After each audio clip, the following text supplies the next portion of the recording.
Perkenalkan, saya Monica Pakpahan, mahasiswa Universitas Pelita Bangsa. Dalam video kali ini saya akan membahas tentang keamanan jaringan. Di sini saya membahas tentang pengertian dan tujuan keamanan jaringan, ancaman terhadap keamanan jaringan, dan bagaimana cara melindungi keamanan jaringan. Yang pertama, pengertian dan tujuan keamanan jaringan. Keamanan jaringan adalah bentuk pencegahan atau deteksi pada hal yang bersifat gangguan dan akses tak seharusnya pada sistem jaringan komputer. Langkah-langkah pencegahan membantu menghentikan pengguna yang tidak sah yang disebut penyusup untuk mengakses setiap bagian dari sistem jaringan komputer. Tujuan keamanan jaringan komputer adalah untuk mengantisipasi risiko jaringan komputer berupa bentuk ancaman fisik maupun logik, baik langsung ataupun tidak langsung, yang mengganggu aktivitas yang sedang berlangsung dalam jaringan komputer. Berikutnya, ancaman terhadap keamanan jaringan. Ancaman terhadap keamanan jaringan terbagi dua, yaitu ancaman fisik dan juga ancaman logik. Yang pertama, ancaman fisik. Serangan terhadap keamanan jaringan bukan hanya pada non-hardware-nya saja, tetapi sebenarnya serangan tersebut bisa terjadi pada hardware itu sendiri. Sebagai contoh, saat jaringan kita dihack oleh orang lain, maka software baik data, file, ataupun aplikasi akan rusak, yang bisa juga menyebabkan hardware kita tidak bekerja secara normal, sehingga hardware kita akan mengalami kerusakan. Serangan fisik terhadap keamanan jaringan dapat menyebabkan beberapa kerugian, di antaranya terjadinya gangguan pada kabel, kerusakan hard disk, akses bukan pengguna, data tak tersalur dengan baik, dan koneksi tak terdeteksi. Kemudian yang kedua, ancaman logik. Ancaman logik terhadap keamanan jaringan adalah ancaman yang terjadi pada perangkat lunak jaringan seperti data, dokumen, database, aplikasi, dan lain-lain. Ancaman logik ini yang paling rawan terjadi sehingga kita harus lebih memperhatikan lagi security dalam jaringan kita. Contoh ancaman logik diantaranya yaitu yang pertama ada denial of service attack, yaitu jenis serangan terhadap sebuah komputer atau server di dalam jaringan internet dengan cara menghabiskan sumber atau resource yang dimiliki oleh komputer tersebut sampai komputer tersebut tidak dapat menjalankan fungsinya dengan benar, sehingga secara tidak langsung mencegah pengguna lain untuk memperoleh akses layanan dari komputer yang diserang tersebut. Yang kedua, distributed denial of service, yaitu salah satu jenis serangan yang menggunakan banyak host penyerang untuk menyerang satu buah host target dalam sebuah jaringan. Yang ketiga, SQL injection, yaitu jenis aksi hacking pada keamanan komputer di mana seorang penyerang bisa mendapatkan akses ke basis data di dalam sistem. Yang keempat, ada traffic loading, yaitu serangan terhadap keamanan jaringan dengan cara membanjiri lalu lintas jaringan dengan banyak data sehingga lalu lintas jaringan yang datang dari pengguna yang terdaftar menjadi tidak dapat masuk ke dalam sistem jaringan.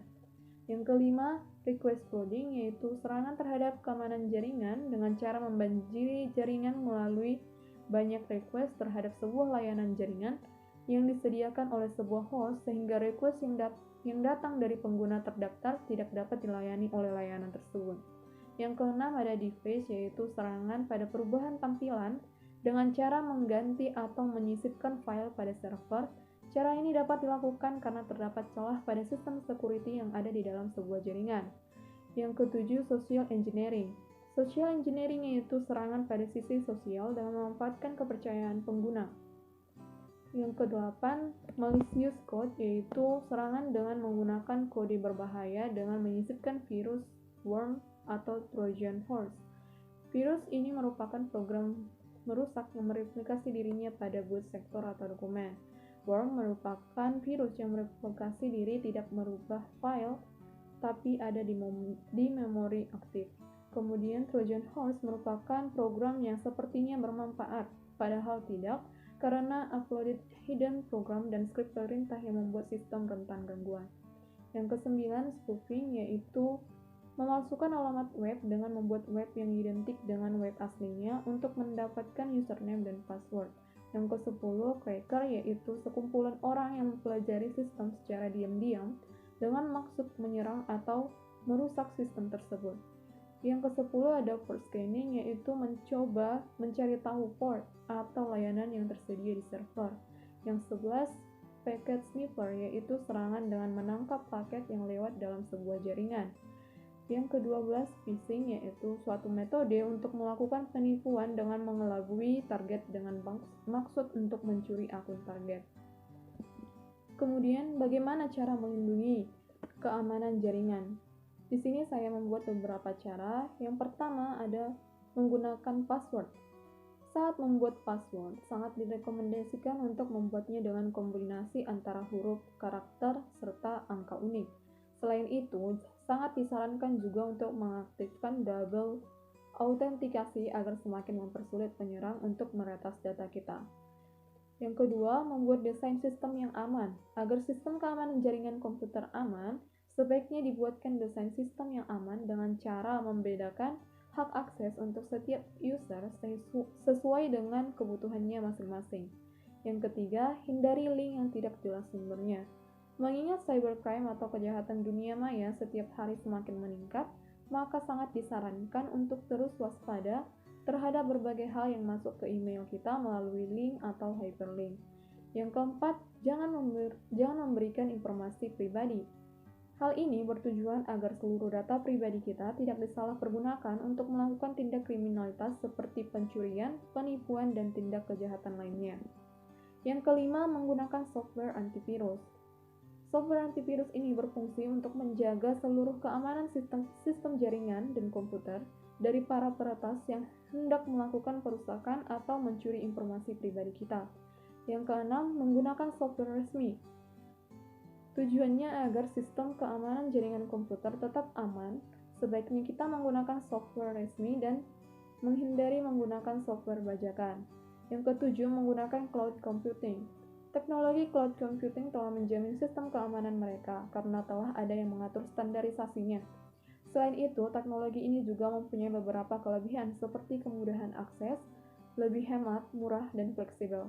Namun, kelemahan dari teknologi ini adalah wajib untuk terhubung secara terus-menerus ke internet. Yang kedelapan, mengetahui basic keamanan jaringan.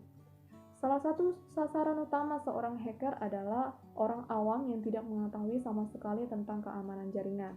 Oleh karena itu, sangat disarankan untuk memberikan sedikit pengetahuan tentang keamanan jaringan komputer kepada seluruh user yang mendapatkan hak akses untuk dapat meminimalisir terjadinya kebocoran informasi akibat kecerobohan pengguna hak akses. Itulah sedikit penjelasan saya tentang keamanan jaringan, bagaimana pengertian keamanan jaringan, apa saja ancaman terhadap keamanan jaringan, dan bagaimana cara melindungi keamanan jaringan. Kurang lebihnya mohon dimaafkan. Sekian dan terima kasih.